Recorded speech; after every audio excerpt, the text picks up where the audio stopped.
بسم الله الرحمن الرحيم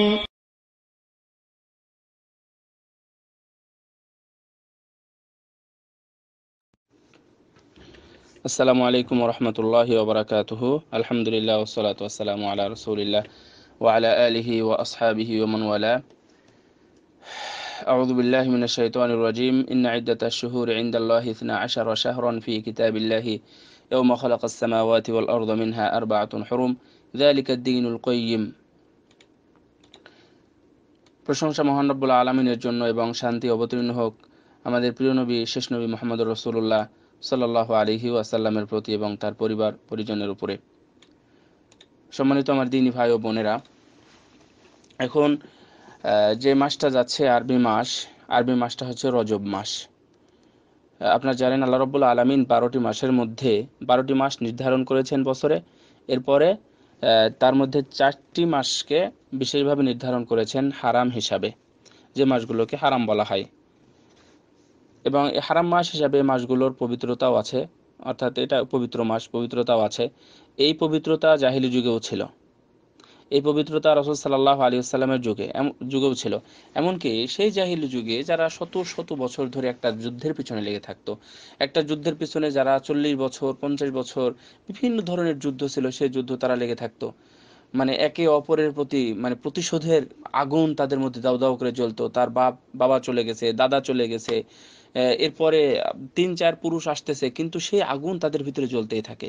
ঠিক এমতো অবস্থাতেও যখন তাদের সামনে এসে বলা হতো, যুদ্ধের ময়দানে যখন রণাঙ্গনে যারা যখন অস্ত্র নিয়ে প্রস্তুত, তীর নিয়ে যখন প্রস্তুত, তখন এসে কেউ যদি সংবাদ দিত যে রজবের চাঁদ উঠেছে, অথবা মুহররমের চাঁদ উঠেছে, বা যুলকাদা যুলহিজ্জার চাঁদ উঠেছে, তখন তারা সবাই অস্ত্র হাতে থেকে ফেলে দিত এবং তারা এই মাসকে সম্মান জানানোর উদ্দেশ্যে তারা সেটা চলে যেত। ওই সম্মান কিন্তু এখন পর্যন্ত নাকচ হয়ে যায়নি। রাসূল সাল্লাল্লাহু আলাইহি ওয়াসাল্লামও এই মাসগুলোকে সম্মান করার যথাসাধ্য চেষ্টা করেছেন।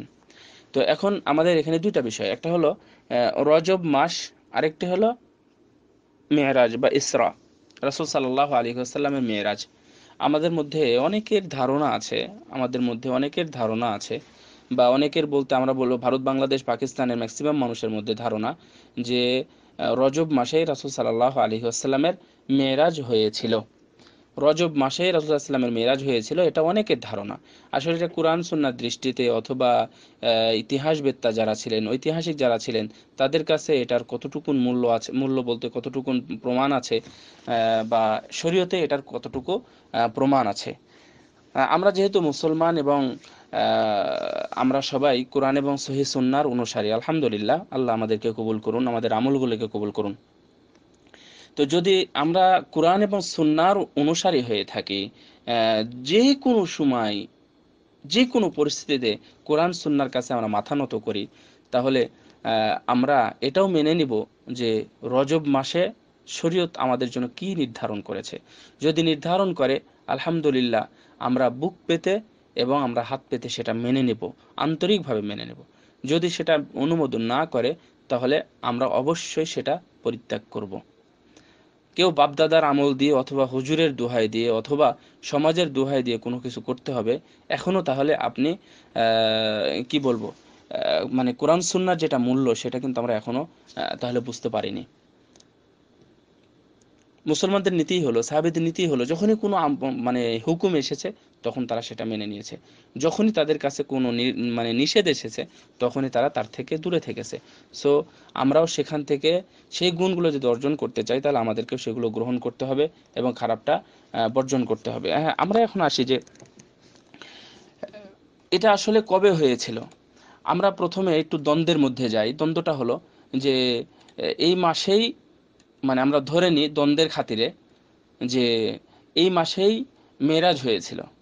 তো এই মাসেই যদি মেরাজ হয়ে থাকে, যদি সত্যও হয়, তাহলে কি এই মাসে কোনো অনুষ্ঠান করা যাবে?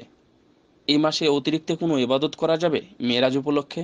মেরাজ উপলক্ষে সেই দিন সিয়াম রাখা, মেরাজ উপলক্ষে সেই দিন রাত্রি জাগা, কোরআন তেলাওয়াত বেশি বেশি করে করা অথবা কোরআন খতম করা ইত্যাদি, এটা কি করা যাবে? শরীয়ত কি অনুমতি দেয়? শরীয়ত এক কথায়, শরীয়ত এ বিষয়ে কোনো অনুমতি দেয় না। এ বিষয়ে ইবনুল কাইয়িম রাহিমাহুল্লাহ উনি জাদুল মাআদের মধ্যে শেখুল ইসলাম ইবনু তাইমিয়া রাহিমাহুল্লাহর একটা লম্বা কথা উল্লেখ করেছেন। তো সেখানে ওটা স্পষ্ট মুসলমানদের মধ্যে সেই সময় যে সকল বেদাতগুলো প্রকাশ পাচ্ছিল, উনি কিন্তু 728 হিজরিতে মারা গেছেন ইবনু তাইমিয়া রাহিমাহুল্লাহ, উনি অনেক আগে। তো সেই সময় এই ধরনের হয়তোবা তেমন কোনো বেদাত ছিল না, কিন্তু তারপরেও এটা উনি বিশেষভাবে উল্লেখ করেছেন। ইহতিফাল যেটাকে বলা হয়, অনুষ্ঠান করা, কোন আয়োজন করা, কোনো মানুষকে খাওয়ানো বা ইত্যাদি, এই উপলক্ষে এটাকে উনি সরাসরি বেদাত বলে গেছেন। এবং বেদাত বলবেনই না কেন? উনি কেনই বা বেদাত বলবেন না? কারণ এটা কোরআন সুন্নাহর দৃষ্টিতে এটা আসে না।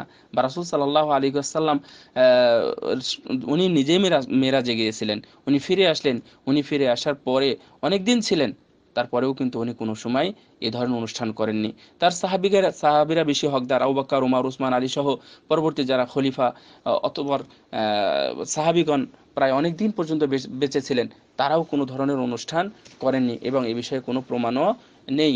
সেই জন্য উনি বেদাত বলেছেন। এবং পরবর্তীতে শেখ আলবানী অর্থাৎ শেখ নাসিরুদ্দিন আলবানী রাহিমাহুল্লাহ উনিও এটাকে একবারে কঠোর বেদাত বলেছেন, ইহতিফাল করা অর্থাৎ অনুষ্ঠান করা। এ বিষয়ে কথা আছে, বলবো। অনেক দিন আগে ইবনু কাসির রাহিমাহুল্লাহ আস্তাগফিরুল্লাহ ইবনুল কাইয়িমের ছাত্র, তো ইবনু কাসির রাহিমাহুল্লাহ উনিও উল্লেখ করেছেন যে এটা হচ্ছে বেদাত। তারপরে আবু বকর ইবনু শাইবা, ওসমান ইবনু আবি শাইবা, ওনারা সবাই এই বিষয়ে উল্লেখ করেছেন এটা হচ্ছে বেদাত। সুতরাং এই দিনে কোনো ধরনের অনুষ্ঠান করা যাবে না, নির্দিষ্টভাবে কোনো দিনকে লক্ষ্য করে সিয়াম রাখা যাবে না। আসুন, তো এই দিন কি মেরাজ হয়েছিল? তো আমরা যে এই দিন করব, এই দিনে মেরাজ হয়েছিল, এই দিনে মেরাজ হয়েছিল কিনা এ বিষয়ে আলেমদের মধ্যে অনেক ইখতিলাফ আছে। তো মজার ব্যাপার হলো, এই ইখতিলাফের মধ্যে কেউ এসে একটা কথাও বলেননি যে রাসূল সাল্লাল্লাহু আলাইহি ওয়াসাল্লামের মেরাজ এই রজব মাসে হয়েছিল। অধিকাংশরাই বলেছেন, রবিউল আউয়াল মাসে হয়েছে, রবিউল আউয়াল মাসে হয়েছে। কেউ কেউ বলেছেন রজব মাসে হয়েছে, কেউ কেউ বলেছেন রজব মাসে হয়েছে। আহমদ রশিদ হাফিজাহুল্লাহ উনি অনেকগুলো লেখকের লেখা জড়ো করেছেন, জড়ো করে প্রথমে উল্লেখ করেছেন যে কেউ যদি এটা বলে তাহলে হাদা খতাউন কাবীর, এটা অনেক বড় একটি ভুল ইতিহাসের সাথে। কেন? এখানে যারা হচ্ছে আহলুন নুজুম, অর্থাৎ এই যে যারা দিন গণনা করে, মানে এই বিষয়ে যারা এক্সপার্ট রয়েছে তাদের কাছে, তারপরে ইতিহাসবেত্তা এবং সাহাবীদের পর থেকে নিয়ে আলেম উলামা এবং মুহাদ্দিস রাহিমাহুমুল্লাহ রহমাতান ওয়াসিয়া যারা ছিলেন, তারা কেউ এগুলোকে অধিকাংশরা রজব মাসকেই সাপোর্ট করেননি, রজব মাসকে সাপোর্ট করেনি।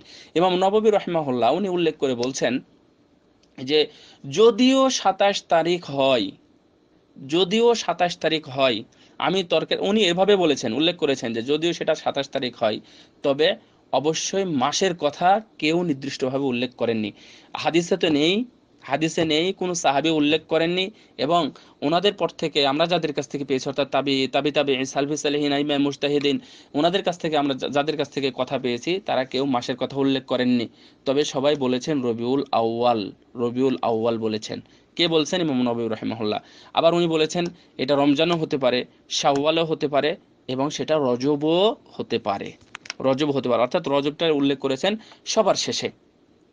সুতরাং আমাদের যেখানে এই মেরাজের ব্যাপারে মাসের কথাই উল্লেখ হচ্ছে না, সেখানে আমরা কিভাবে, মানে রজব মাস, তারপরে আবার 27 তারিখ, সেখানে রবিউল আউয়াল মাস আছে। এবং অনেকে বলেছেন রাসূল সাল্লাল্লাহু আলাইহি ওয়াসাল্লাম উনি হিজরত করেছেন, আজকে উনি জন্মগ্রহণ করেছেন রবিউল আউয়াল মাসে, তারপরে উনি করেছেন,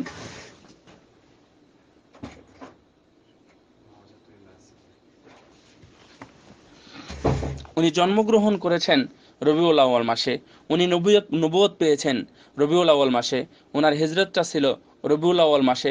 সুতরাং এটাই যুক্তিযুক্ত যে রবিউল আউয়াল মাসে উনি মেরাজে গিয়েছিলেন, কারণ এগুলোর চাইতে মেরাজটা কোনো অংশেই বড় নয়, এটা উল্লেখ করেছেন।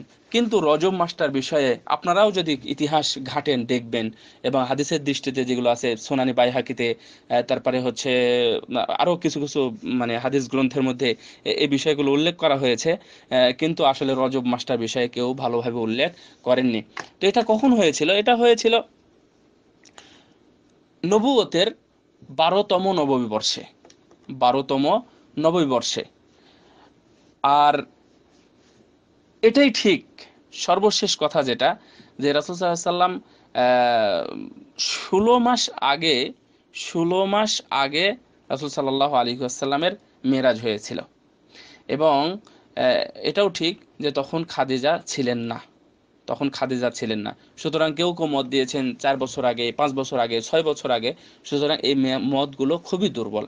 তবে সর্বশেষ কথা হলো উনি 16 মাস আগে, অর্থাৎ হিজরতের 16 মাস আগে ওনার মেরাজটা সংঘটিত হয়েছিল। সেই হিসাবে অধিকাংশরাই উল্লেখ করেছেন রবিউল আউয়াল মাসটাই হচ্ছে এখানে যুক্তিযুক্ত। এখন এই দিনে যে আমরা সিয়াম পালন করতেছি, এই সিয়ামের কোনো প্রমাণ রাসূল সাল্লাল্লাহু আলাইহি সাল্লামের পক্ষ থেকে আছে কি? জি না, নেই। কোনো সহিহ সূত্র নেই। এই দিন আমাদের দেশে বা অনেক দেশেই এই দিন হয়তো বা সিয়াম পালন করবে। স্কুল কলেজ মাদ্রাসা কোর্ট কাছারি এগুলো, সরকারি অফিসগুলো বন্ধ থাকবে এই দিনকে সম্মান করে। এগুলো মুহাদ্দিসিনদের ভাষায় বা গ্রহণযোগ্য মুহাদ্দিসদের ভাষায় এগুলো হচ্ছে বেদাত। সো এই কাজগুলো করা যাবে না। এখন প্রথমে যে আয়াতটা পড়েছি, আয়াতটা নিয়ে একটু কথা বলতে হয় যে আল্লাহ রাব্বুল আলামিন 12টি মাসের মধ্যে 4টি মাসকে হারাম করেছেন। তাহলে এই হারামের অর্থ কি? এই হারাম উপলক্ষে অনেকেই প্রশ্ন করেছেন। এই উদ্দেশ্যে আমি আসলে মানে ভয়েসটা দেওয়া, যে এই মাস উপলক্ষে বা এই রজব মাসের উপলক্ষে আমরা কি করতে পারি।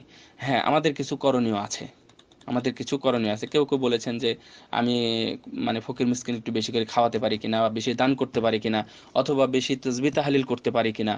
তো এই বিষয়েও অনেক কথা আছে।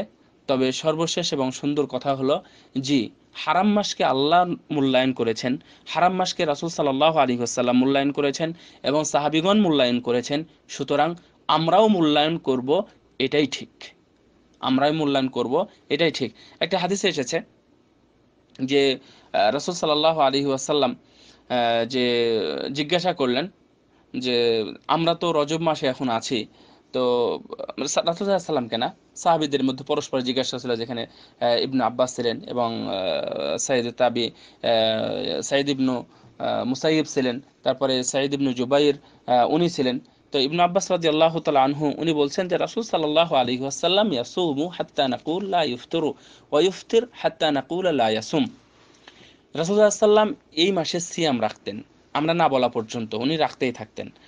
আবার যদি এরকমও আছে যে উনি সিয়াম রাখতেন না, আমরা যদি বলতাম তারপরে রাখতেন। যদিও এই হাদিসটা শাবান মাস সম্পর্কে উল্লেখ করা হয়েছে, কিন্তু এর শাহেদ আরেকটা হাদিস আসছে আবু দাউদের মধ্যেও ঠিক একই রকম হাদিসটা এসেছে, এবং ইবনে আব্বাস থেকে এই হাদিসটা এসেছে, এবং এই হাদিসটা সহিহ মুসলিমের এবং আবু দাউদ হাদিসটা সহিহ উল্লেখ করেছেন। তো এই বিষয়ে একটু কথা বলতে গিয়ে সাইদ ইবনু জুবাইরের কথা বলেছেন, মানে সাইদ ইবনু জুবাইর রাহিমাহুল্লাহ উনি কথা বলেছেন এইভাবে, যে বিহাদাল ইস্তিদলাল ইন্নাহু লা নাহিয়ুন আনহু ওয়া লা নাদাবুন ফিহি লিআইনিহি বাল লাহু হুকমুন বাকি শুহুর ওয়া লাম ইসবিত ফি সাওমি রাজাব নাহুন ওয়া লা নাদবুন ওয়া লা নাহিয়ুন। যে রজব মাসের ব্যাপারে স্পষ্টভাবে বলা যাবে না যে এতে সিয়াম রাখতেই হবে, আবার কেউ এটাকে নিষেধও করতে পারবে না। আবার এটা বলতে পারবে না যে এটা সিয়াম রাখা ভালো, আবার কেউ এটা বলতে পারবে না সিয়াম না রাখাই ভালো, এটাও বলতে পারবে না। সুতরাং ওয়াক্কাফ, আমরা এর উপরে থেমে থাকবো, এটা ঠিক। যদি কেউ সিয়াম রাখতে চায় তাহলে সে রাখতে পারে। যদি কেউ এই দিনে এই মাসগুলোতে বেশি করে দান করতে চায় তাহলে দান করতে পারে। যদি এই মাসগুলোতে যদি সে অতিরিক্ত নফল সালাত আদায় করতে চায় তাহলে আদায় করতে পারে। যদি এই মাসগুলোতে সে মনে করে যে এটা যেহেতু রজব মাস, এটা হারাম মাস, আমি এই সময়ে আমি টিভি সিনেমা খারাপ কাজ ইত্যাদিতে যেগুলো আছে আমি এই কাজগুলো করব না, যদি করতে চাই তাহলে এটা সে করতে পারবে এবং তার অনুমতি আছে। সুতরাং যে ভাইগুলো এবং যে ভাই ও বোনেরা প্রশ্ন করেছেন যে এই দিনে আমরা এসবগুলো করতে পারবো কিনা, অর্থাৎ অতিরিক্ত সিয়াম পালন করা অথবা দান করা অথবা ফকির মিসকিনকে খাওয়ানো, এটা অতিরিক্ত করতে পারবো কিনা, জি আপনারা করতে পারবেন। তবে রজব মাস বা 27শে রজব উপলক্ষে কোনো ধরনের অনুষ্ঠান নেই, কোনো কিছুতে অংশগ্রহণ করা নাই, কোনো কোথাও চাঁদাবাতি নেই, কাউকে এই উপলক্ষে কাউকে দাওয়াত দিয়ে খাওয়ানো ওই দিন ওই তারিখে 27শে রজবে কোনো কিছু করা যাবে না। কারণ রাসূল সাল্লাল্লাহু আলাইহি ওয়াসাল্লাম যদি এটা সত্য হয়ে থাকে, রাসূল সাল্লাল্লাহু আলাইহি ওয়াসাল্লাম করেননি, সাহাবীগণ করেননি, আমরা কেন করব ভাই? আল্লাহ যেন আমাদেরকে হেফাজত করেন এবং কোরআন এবং সহিহ সুন্নাহ অনুযায়ী আমরা যেন চলতে পারি এবং বিদআত ও শিরক থেকে যেন আল্লাহ আমাদেরকে মুক্ত করেন। আমিন। ওয়া সাল্লাল্লাহু আলা নবিয়িনা মুহাম্মদ ওয়া আলা আলিহি ওয়া সাহবিহি আজমাইন। আসসালামু আলাইকুম ওয়া রাহমাতুল্লাহি ওয়া বারাকাতুহু।